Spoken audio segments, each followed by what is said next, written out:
शालिनी, मैंने बोतल के अंदर सारे बीज लगा दिए हैं और इन्हें पानी भी दे दिया है। मैंने और अनीता ने भी मिट्टी में अच्छे से बीज बो भी दिए हैं। अब बस हर रोज इन्हें समय से पानी देना है। इन गंवारों ने तो मोहल्ले की छत पर ही सब्जियों की खेती शुरू कर दी है। अरे हमारा शहरी मोहल्ला है, तुम्हारे गांव का कोई खेत नहीं। क्या कर रही हो तुम पांचों यहाँ?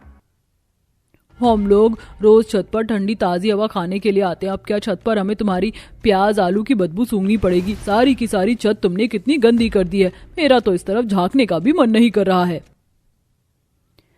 इनकी बातों पर ध्यान मत दो। जब हमारे छत पर सब्जियां उगेंगी ना, तब इन्हें पता चलेगा कि कितना फायदा है। आखिरकार क्यों ये 5 बहुएं इस तरह शहर के बीच बने इस मोहल्ले की छत पर यूं सब्जियों की खेती कर रही थी? आस पड़ोस के बोलने पर भी इन 5 को इससे कोई फर्क नहीं पड़ता था। क्या कारण था इनका इस तरह छत पर खेती करने का? आइए जानने के लिए कहानी में थोड़ा पीछे चलते हैं। माँ जी, आज हम सबकी पहली रसोई की रस्म है। बताइए आप क्या खाएंगी? जो भी बनाओ कुछ हल्का ही बनाना। शादी और रस्मों में इतना सब कुछ हैवी खाया है ना, अब तो बस हरी सब्जी और रोटी खाने का ही मन कर रहा है। अपनी सास की बात को सुनकर 5 नई नवेली बहुएं रसोई में जाती हैं और फ्रिज में से अलग अलग तरह की हरी सब्जी निकालती हैं, जिन्हें देख ये सारी सब्जियां तो कितनी बासी सी लग रही है ना। जब हम गांव में थे तो हमेशा हरी ताजी सब्जियां ही बनती थी। हमारे घर में खेत से यूं तोड़ो और यूं बना दो। शहर में तो लोग ठेलों पर से सब्जियां खरीदते हैं या बड़ी बड़ी दुकानों से सब्जियां लेकर आते। इन्हें क्या ही पता कि बासी और ताजी सब्जी में क्या फर्क होता है। चलो अब ये बना देते हैं। 5 बहुएं अलग अलग सब्जियों को बनाकर डाइनिंग टेबल पर सर्व करती हैं और सब लोग बैठकर एक साथ खाना खाते हैं। माँ जी, क्या यहाँ शहर में कोई भी अपने घर आंगन में सब्जियों की खेती नहीं करता है क्या? गांव में तो हर किसी के आंगन में ढेर सारी सब्जियों की खेती हुआ करती है। माँ जी, ये सारी सब्जियां भी काफी ज्यादा बासी हैं। हमें तो सब्जी में कुछ भी ज्यादा खास स्वाद नहीं लग रहा। बहू, ये शहर है, यहाँ पर कोई अपने घर आंगन में सब्जियों की खेती नहीं करता है। और वो सब्जी वाला ठेला लेकर हमारे मोहल्ले में आता है, हम तो उसी से ही सब्जियां ले लेते हैं। शाम का वक्त था। हर रोज की तरह सब्जी वाला मोहल्ले में सब्जियां लेकर आता है। सुषमा अपनी 5 बहू के साथ सब्जी लेने के लिए जाती है। भाई साहब, ये आलू टमाटर धनिया भिंडी कैसे दी है? आलू 30 रुपए किलो है, प्याज 35 रुपए किलो, टमाटर 40 रुपए किलो और ये लौकी घिया करेले 50 रुपए किलो है। सब्जियां बेच रहे हो या सोने के बिस्किट? ये बासी बासी सब्जियां आप इतनी महंगी बेचते हो, इनके तो हम 10 रुपए भी ना दे। ये ताजी सब्जियां हैं, जैसे खेत से आती हैं वैसे आकर आप लोगों को देता हूँ। इससे ताजी सब्जियां तो आपको पूरे शहर में कहीं नहीं मिलेंगी। सब्जी वाले भी पान वालों से कम नहीं होते चूना लगाने में। ताजी सब्जियां बताकर कैसे इतने महंगे दामों में लोगों को बेच रहा है। ऐसे ही कुछ दिन गुजर जाते हैं। आज 5 बहुओं ने मिलकर घर के सारे कपड़े धोए थे। कपड़े धोने के बाद वो सभी जैसे ही कपड़े सुखाने के लिए छत पर जाती हैं तो अपने ससुराल की इतनी बड़ी छत देखकर काफी खुश होती हैं। हमारे ससुराल में कितनी बड़ी छत है, ये तो मुझे आज पता चला। इसे देखकर तो मुझे अपना आंगन याद आ गया, वो भी इतना ही बड़ा है। आंगन से याद आया, हमारे आंगन में तो हम लोग कितनी सब्जियों की खेती किया करते थे।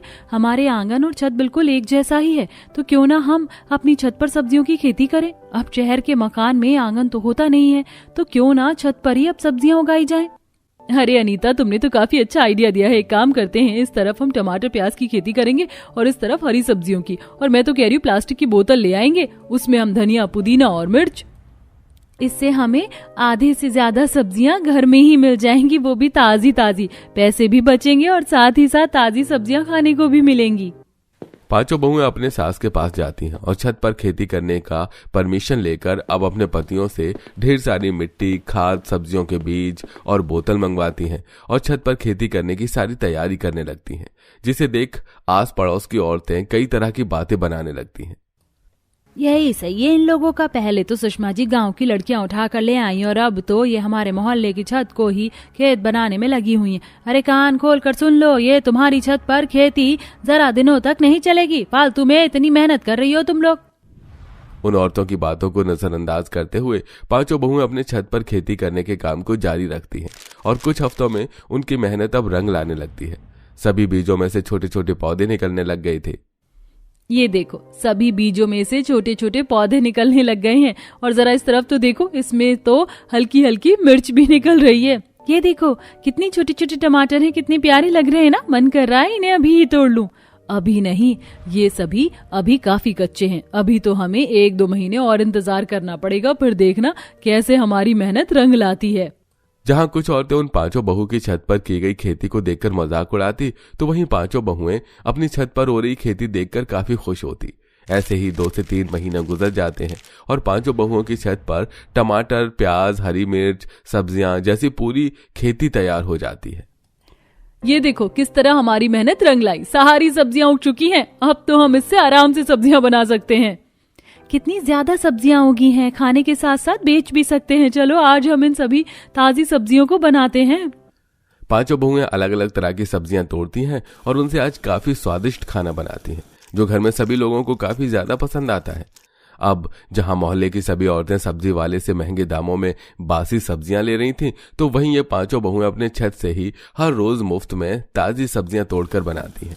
ऐसे ही समय गुजरता रहता है और एक दिन मेरा तो दिमाग ही खराब हो गया। ना जाने सब्जी वाला कैसी सब्जियां दे रहा है। कल पता है इससे मैंने टमाटर लिए और फ्रिज में रखना भूल गई। जब सुबह देखा तो आधे से ज्यादा टमाटर सड़ के खराब हो गए थे। हमारे घर का भी कुछ ऐसा ही हाल। अगर सब्जियां लेकर फ्रिज में ना रखे तो अगले दिन तक खराब हो जाती हैं। भाई साहब थोड़ा सही लगा लो, हम आपके रेगुलर कस्टमर हैं, रोज आपसे तो सब्जियां लेते हैं। ये इतनी सी धनिया के आप 20 रुपए लेंगे हमसे? बहन जी, अगर आप धनिया की एक पत्ती भी लेती ना तो भी उसके आपसे पैसे जरूर लूंगा। ये सही है, आप लोगों का 100 ग्राम की सब्जी के 200 रुपए ले लेते हो आप तो। उस सब्जी वाले से सब्जियां लेकर मोहल्ले की काफी ज्यादा औरतें परेशान थीं, जिन्हें देख सुषमा, अरे अब तो समझ जाओ, पहले तो मैं भी तुम लोगों की तरह थी, लेकिन जब से मेरी 5 बहुओं ने छत पर खेती का काम शुरू किया है, तब से हर रोज हमारे घर में ताजी सब्जियां बनती हैं। तुम लोग भी क्यों ना इसी तरह सब्जियों की खेती शुरू कर लो। हम आपकी बहू की तरह कोई गांव की देसी बहू नहीं है जो छत पर सब्जियों की खेती शुरू कर लें। ऐसे कुछ दिन गुजर जाते हैं। 4 से 5 दिन हो चुके थे, लेकिन सब्जी वाला अभी तक मोहल्ले में सब्जियां लेकर नहीं आया था, जिसके चलते कई लोगों को अब दूर जाकर मंडी से सब्जियां लानी पड़ रही थी, जिससे परेशान होकर आज आंचल इन पांचों बहू के घर आती है। घर पर मेहमान आए हुए हैं और सब्जियां बनाने के लिए घर में सिर्फ मिर्च और धनिया ही पड़ी है। क्या थोड़ी सी सब्जियां मिल सकती हैं? हाँ क्यों नहीं, जरूर, आप रुकिए, हम सब्जियां लेकर आते हैं। जो औरतें कुछ दिनों पहले तक इन पांचों बहू की छत पर की जाने वाली खेती का मजाक उड़ा रही थीं, वही अब इन बहुओं से सब्जियां ले रही थीं, जिससे अब उनकी छत पर खेती करने का ये आइडिया काफी पसंद आने लगा था। हम लोगों ने तुम्हारा कितना मजाक उड़ाया, लेकिन आज हमें तुम लोगों की जरूरत आ पड़ी। तुम्हारी छत पर उगी हुई सब्जियां सच में काफी ज्यादा ताजी हैं और जल्दी खराब भी नहीं होती हैं। हम लोग अपनी छत पर कैसे खेती करें? इतनी सारी सब्जियों की खेती करना तो हमारी छोटी छत पर पॉसिबल नहीं है। जरूरी नहीं कि आप लोग इन सारी सब्जियों की खेती करें। जैसे रोज काम आने वाली मिर्ची, धनिया, पुदीना, टमाटर जैसी चीजों की आप खेती आसानी से अपने घर में कर सकते हैं।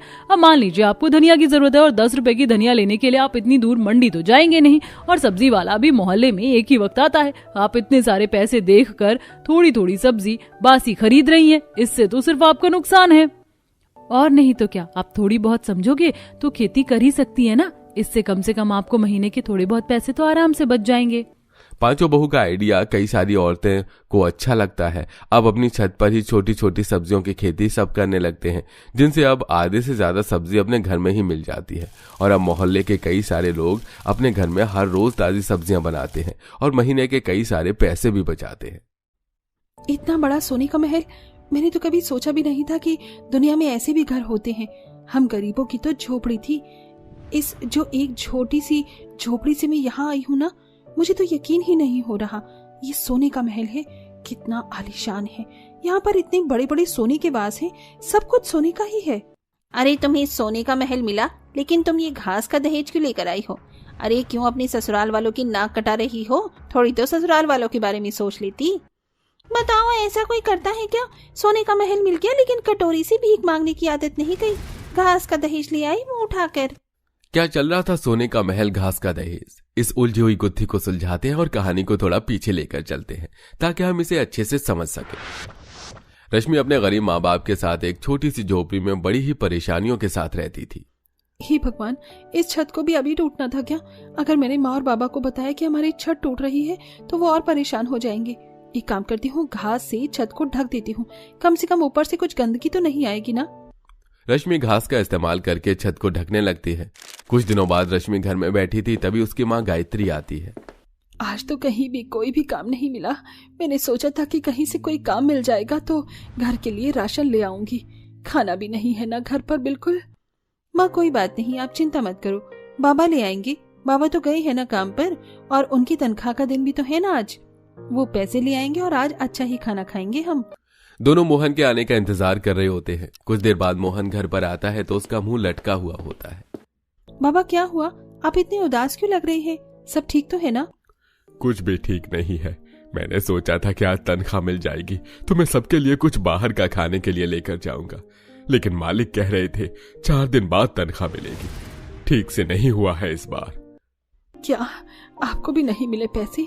तो फिर आज हम लोग क्या ही खाएंगे? मुझे भी नहीं पता आज हम क्या खाएंगे और क्या होगा आज। कोई बात नहीं, आप चिंता मत करिए, मैं कुछ न कुछ जुगाड़ से खाना बनाती हूँ। रश्मि तुरंत बाहर जाती है और कुछ हरी सब्जियां जुगाड़ करके वो घास वाली रोटी बनाकर सबको देती है। सच में हमारी बेटी कितनी गुणी है, मुसीबत से लड़ने में बखूबी है। अभी भी कैसे फटाफट से सबके लिए घास की रोटी बना दी ताकि हम लोगों का पेट भर जाए। और नहीं तो क्या। ऐसे ही कई दिन निकल जाते हैं। कुछ दिनों बाद रश्मि के घर बड़ी सी गाड़ी में सुजाता अपने बेटे के साथ आती है। जी नमस्कार। नमस्ते बहन जी, हमने आपको पहचाना नहीं। आप लोग यहाँ हमारे घर, आप तो देखने में काफी अमीर और बड़े घर से लगते हैं, फिर आप यहाँ पर क्यों? दरअसल मेरे बेटे को आपकी बेटी बहुत पसंद है, और आप लोगों का रहन सहन, साधारण सभ्यता, मुसीबत से लड़ना और लड़के खड़े होना, ये सब हमें भी बहुत पसंद है। इसलिए मैं चाहती हूँ कि मेरे बेटे की शादी आपकी बेटी से ही हो। क्या? लेकिन आप तो इतनी अमीर हैं, आपके पास किसी चीज की कोई कमी नहीं है। फिर इतनी अमीर होने के बाद आप मेरी गरीब बेटी से अपने बेटे की शादी क्यों करवाना चाहती हैं? इसमें अमीर गरीब वाली बात कहाँ से आ गई? मैं तो ये रिश्ता लेकर आई हूँ। मुझे आपकी बेटी पसंद है। आप अपनी लड़की की शादी तो कहीं न कहीं करोगे ही ना, तो फिर मेरे बेटे के साथ क्यों नहीं? मुझे गरीबी से कोई मतलब नहीं है। हम लोग यही चाहते हैं कि हमारे घर में अच्छी बहू आए जो हमारे घर को अच्छे से संभाल सके। तो इसमें क्या गलत सोच लिया हमने? हाँ, ये तो आपने बिल्कुल सही कहा, लेकिन हम आपको जानते नहीं हैं। ये आपकी बात बिल्कुल सही है, लेकिन गांव के बाहर वाला जो बड़ा सा महल है वो हमारा ही है। उसके बारे में आपको पता होगा ना। आपके ऊपर कोई दबाव नहीं है, आप आराम से अपना फैसला बता दीजिएगा। सुजाता इतना बोलकर वहां से चली जाती है। सुजाता की ये बात सुनकर रश्मि के माँ बाप दोनों ही हैरान हो जाते हैं। देखिए जी, इतना अच्छा रिश्ता बार बार तो आता नहीं है। ये लोग कितने अमीर हैं, इनके पास किसी चीज की कोई कमी नहीं है, लेकिन वो फिर भी हमारी बेटी के साथ शादी करना चाहते हैं। मैं तो यही सोच रही हूँ कि हमने गरीबी में दिन देखे हैं, लेकिन हमारी बेटी को वो दिन न देखने पड़े, वो हमेशा खुश रहे। ये तो तुम बिल्कुल सही कह रही हो। मैं भी यही सोच रहा हूँ। एक बार लड़के के बारे में और परिवार के बारे में पता कर लेता हूँ। सब सही रहा तो जल्द ही शादी भी करवा दूंगा। मोहन और गायत्री दोनों ही सुजाता के परिवार के बारे में जानकारी पता करते हैं और कुछ दिनों में रिश्ता तय कर देते हैं। गायत्री, हमने अपने बड़े घर में हमारी बेटी का रिश्ता तो कर दिया, लेकिन हम अपने बेटी को खाली हाथों तो विदा नहीं कर सकते हैं। मैं यही सोचकर परेशान हो रही थी कि हम अपनी बेटी को दहेज में क्या देंगे। खाली हाथ भेजेंगे तो अच्छा नहीं लगेगा। तभी वहां दरवाजे पर सुजाता अपनी बेटी के साथ आती है। अरे आप लोग इतनी चिंता क्यों कर रहे हैं? भगवान की दया से हमारे पास किसी चीज की कमी नहीं है। आप अपनी बेटी को खाली हाथ भेज देंगे तो भी हमारे लिए वो हमारी प्यारी बहू होगी। ये तो आपका बड़प्पन है, लेकिन हम बेटी के माँ बाप, हम भी तो कुछ सोच रहे हैं ना। अपनी बेटी को थोड़ी विदा कर सकते हैं, ऐसा अच्छा नहीं लगता। देखिए, ये तो हर माता पिता की इच्छा होती है, मैं मना तो नहीं करूंगी, लेकिन आप इस बात की चिंता मत कीजिएगा कि आपको कुछ देना ही है, क्योंकि हमें तो आपकी बेटी चाहिए। इससे ज्यादा हम कुछ लेने की हैसियत भी नहीं रखते। अब धीरे धीरे शादी का दिन नजदीक आ रहा था। ये देखकर मोहन घास से कुछ बर्तन, बिस्तर और गद्दे वगैरह बनाता है और अपनी बेटी को देते हुए कहता है, रश्मि बेटी, तुझे पता ही है हम लोगों की हैसियत इतनी है नहीं कि मैं तुझे अमीरों वाली बहुत अच्छी अच्छी चीजें दे पाऊं। बाबा, आप ये क्या कह रहे हैं? मुझे नहीं चाहिए इतना कुछ। अरे आप लोग वैसे ही मेरे लिए इतना कुछ कर चुके हैं। मुझे तो आप लोगों के बारे में सोचकर चिंता सता रही है कि मेरी बात आप लोग कैसे रहोगे, मैं आपके बिना कैसे रहूंगी। रश्मि बेटा, एक दिन हर लड़की को विदा होकर अपनी ससुराल तो जाना ही पड़ता है। हम तो बस यही चाहेंगे कि तू अपने ससुराल में हमेशा खुश रहे। इस तरह अब रश्मि की अंकित नाम के लड़के से शादी हो जाती है और वो अपने सोने के आलीशान महल में जाती है। गृह प्रवेश का समय होता है और रश्मि अपने सोने के आलीशान महल को देखकर काफी हैरान हो जाती है।